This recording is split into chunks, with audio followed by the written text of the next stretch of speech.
It's such a creative container. And I get really excited thinking about all the different ways that you can tell your story. Hello, writers and crafters. I'm Valerie Isan, and this is episode 201 of the podcast, and it is October 9th, 2025, as I record this. Today, I am offering you a little snippet excerpt of the masterclass I did last night called The Alchemy of Memory, Writing the Hybrid Memoir. So it's going to be a little bit of a talk about different types of memoir and the hybrid memoir in particular, and also like how to mine your memories for stories that you can put in your memoir. So just a little snippet of last night's free masterclass. I want to thank our existing patrons for believing in our work offline. And here on the podcast, you can go to patreon.com/Valerie Isan or patreon.com/Strange Air Stories for our pages. You can go check us out and see what the cool benefits are for being patrons for us. So I am launching my 4-month book coaching container called Aligned Author today. The price right now is drastically cut for this week, this launch week. It's $667 off the regular price. And for 24 hours starting right now, it is 11 o'clock in the morning on Thursday. We are going to have a special live discount on top of that. So you get the paid in full price, has an extra whole month of coaching for free and another live discount on top. And that's going to be $1,333 for 5 months of coaching. The price is never, ever going to be this low again. There's also a monthly payment option. You can go to valerieisan.com/aligned author for all the details. The replay to last night's masterclass is up for another 24 hours, and then it goes away along with that live launch price. Aligned Author officially starts on Wednesday, October 22nd. So the special launch price will be in effect only until then. Other updates, there's a secret podcast maybe in the works. It's actually a secret memoir. So working on two at the same time in true generator Aries futurist fashion. So I've got the Pura Vida Bound project, chronicling our move to Costa Rica. I've never written a live memoir before. Like, it's taking place right now, and I'm, writing essays and thoughts and stuff. I'm collecting data and also kind of chronicling it via Instagram. So I'm doing that one. And then, of course, this secret one that I'm not quite ready to talk about yet. So we're getting rid of all of the furniture in our house at this point. We're starting to paint inside this week. Ali's been working on touching up the paint outside the house for the last few weeks. And he's painting the fascia boards that are going to go underneath the gutters, the new gutters that we're putting up for the renters. We hired our shipping company. Our shipping pickup date is December 15th, which is a Monday, and then we're going to leave right after that.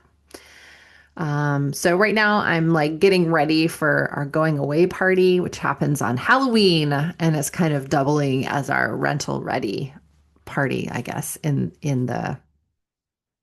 my mind.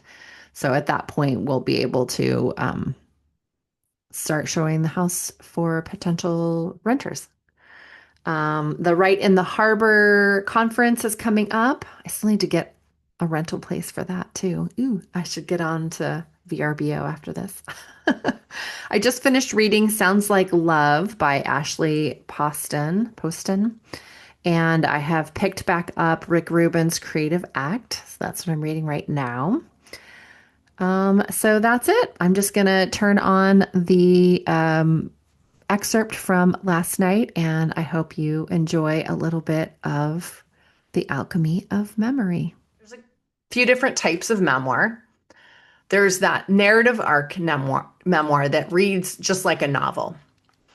It has a beginning, a middle, an end. Those tend to be the kinds of memoirs I liked. Well, that's not true. I seem to be drawn to that type of memoir at first. And then as I read more and more in the genre, I branched out into what kind of memoirs I like. But there is that narrative arc one. I think that's probably the most accessible because it reads just like a novel. There is ways to take literary license in that so that you're still telling the truth, but you're kind of like bending time a little bit, or you're stretching a time, or you're changing some elements of the story and how it's being told, but there's still all of it's true. Maybe it's just in a different order because of literary license, wanting the end scene to be this instead of that, kind of like when you watch the movie version of a book, sometimes the ending changes to make it more dramatic. And it's not that it's not true, it's just in a different order. Other types of memoir are that linked essay. Rachel Herron wrote a great book called My Life in Stitches. Love it. I've read it a couple of times. It's told, it's her life story according to what was happening to her as she was knitting a sweater. So she's got this big wall of sweaters, and she can pull a sweater off the shelf and be like, when I was knitting this sweater, this is what was happening. So that's the book. It's just a bunch of essays written, personal essays told based on the sweaters. That's the link. That's the thematic link, I suppose, is the sweaters. So you can link different things. It doesn't have to be all about, like those Chicken Soup for the Soul books. That's not memoir, but it is because they're personal essays. So it's an anthology memoir. So that's kind of a container memoir too, but it's also a representation of linked essays by theme because they're all essays about surviving loss, or essays about being a teenager, or essays about being an elder, or whatever. Container memoirs, that's what I used to call them. I don't know. I just came up with that word. It's just sort of like it's a book that is told structurally in a different way than a linked essay or a narrative arc. For instance, Eat, Pray, Love is written in 3 parts because she's going to 3 different countries. And there's other things too. I think she had like 181 chapters because that represented the number of prayer beads in this mala, this necklace.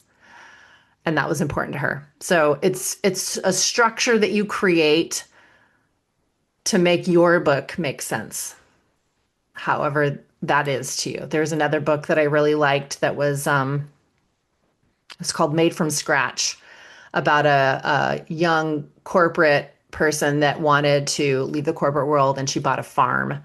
And so the book is personal essays mixed in with how-to articles. So this is kind of a version of this hybrid memoir now that seems to be coming more in, I don't want to say more in vogue, but I'm seeing it more and more as I'm reading. There are books that are narrative nonfiction that rely, instead of just journalistic stories or statistics and facts told with a narrative arc, but now there's more and more personal stories that are being embedded in it. Wintering, I think, is a really good example of that. It's by Catherine May, and I read it because I wanted to be inspired. I needed some comfort, and it's about finding comfort in, times in your life when uncomfortable things are happening. And so I was expecting it to be sort of a nonfiction inspirational book. And it turned out to be way more memoir than I thought it was going to be. It was wonderful. I totally loved that book. Another book is Running with Sherman by Christopher Dougal. I can't remember his last name now.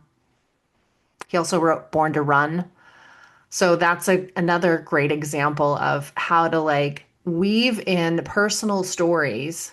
Running with Sherman was about running it wasn't a marathon, but it was a specific run that you run with donkeys in this certain part of the world.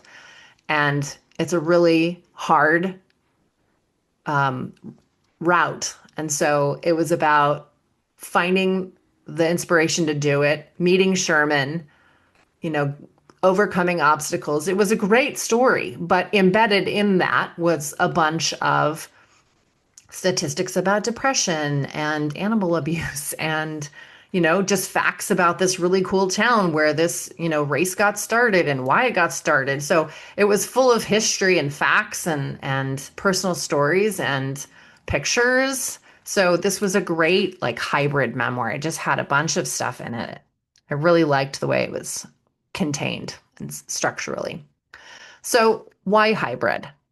I think that hybrid memoirs are becoming interesting to writers and readers now because your story has to be written down, read, consumed in some way. And we all are recognizing that we consume information and stories in different ways than always. We've always had the written word, prose, read it this way.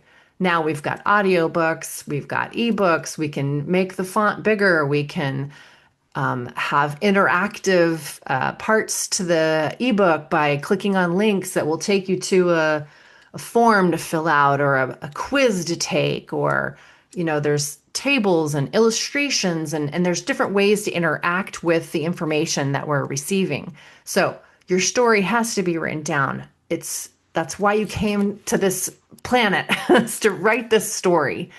It's very important that other people hear it and connect and learn from you. And so it can be put into the world in any form that resonates with you and you think that your readers will resonate. And doing it in this hybrid way makes a lot of excuses sort of fall away. It's such a creative container. And I get really excited thinking about all the different ways that you can tell your story. It takes away the excuse also of the why bother writing it? It's already been done. Well, because this new format allows you to write it in a different way, structurally, visually, then it is a different story. It hasn't been done. Also, we talked about you being unique and the same. Like, no one's written your story because you haven't written it yet. And it's different because it's from you.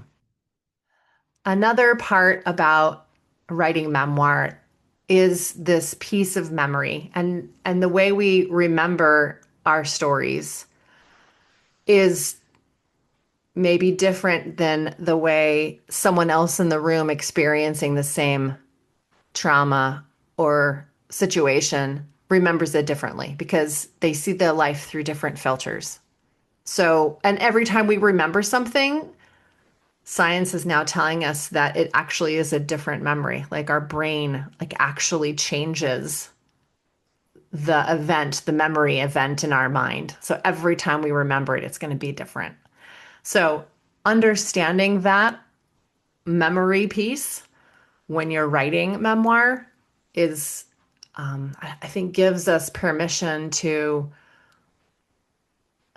write everything that is true for us, whether we remember it happening that way, like if the truth of the scene comes through in the writing, then it's true. It doesn't matter if it happened in the living room or in the bedroom. The fact that it happened and your experience is captured on the page in some way, that's what makes it memoir. That's the magic of our memory. If you read other people's stories, that's going to trigger you remembering stories about your own life too. I remember reading a book called, oh my gosh, I totally forgot it. It was a grief memoir.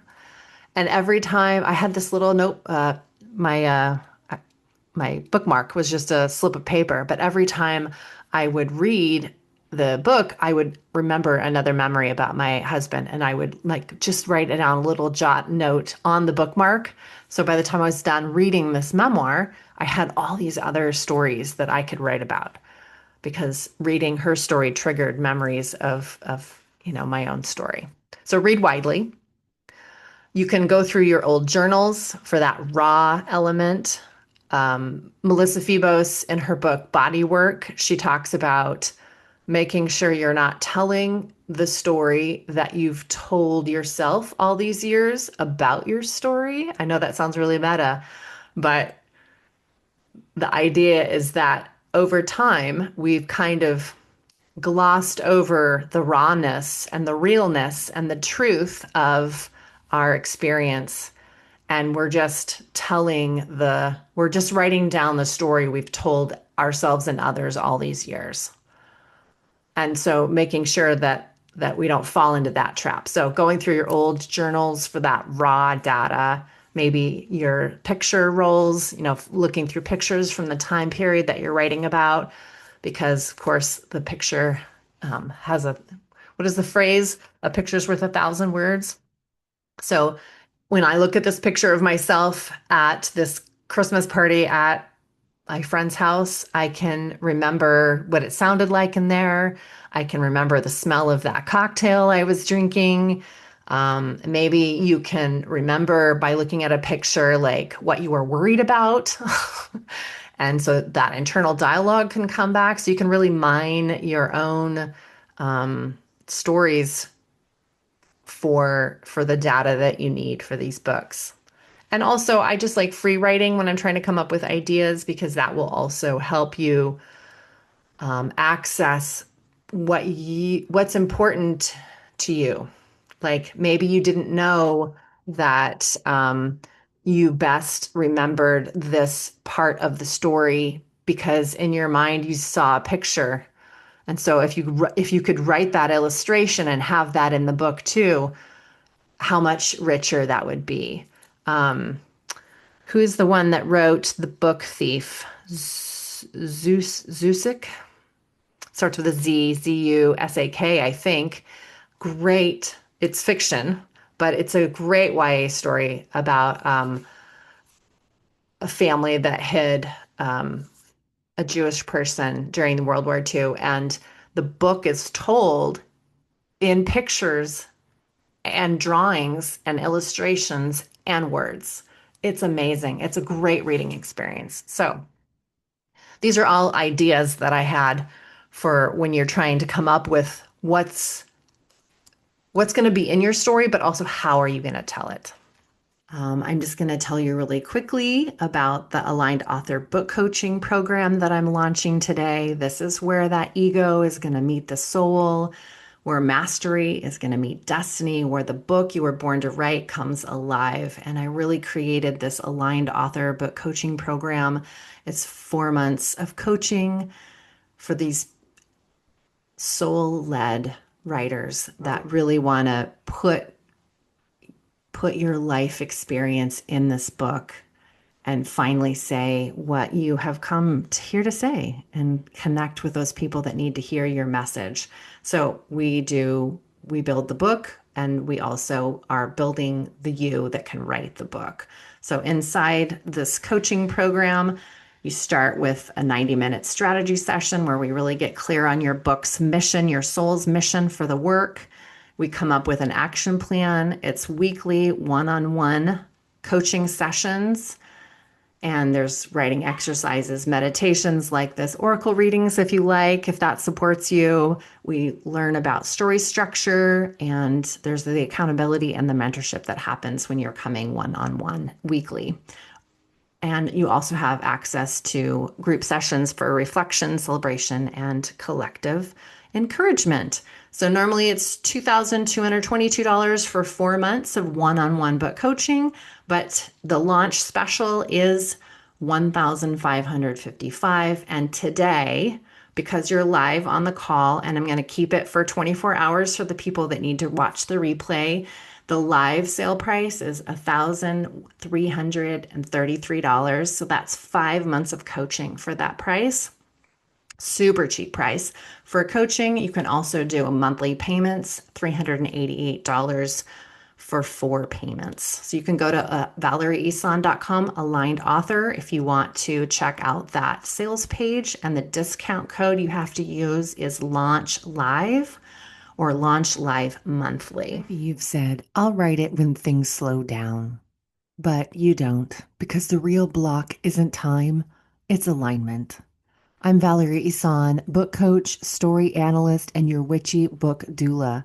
I created Aligned Author for soul-led experts who feel the call to put their life's work into a book that outlives the algorithm and finally say what they came here to say. In Aligned Author, we do two things at once. We build the book and we build the you who can write it. First, we get crystal clear. We start with a 60 to 90-minute strategy session to surface your book's core message, the heartbeat that ties every chapter together, and define your story hypothesis so the whole manuscript knows where it's going. You'll leave with a customized action plan that respects your creative rhythm and your life. Then we meet weekly, one-on-one. These sessions combine story coaching, business strategy, intuitive insight, and creative ritual.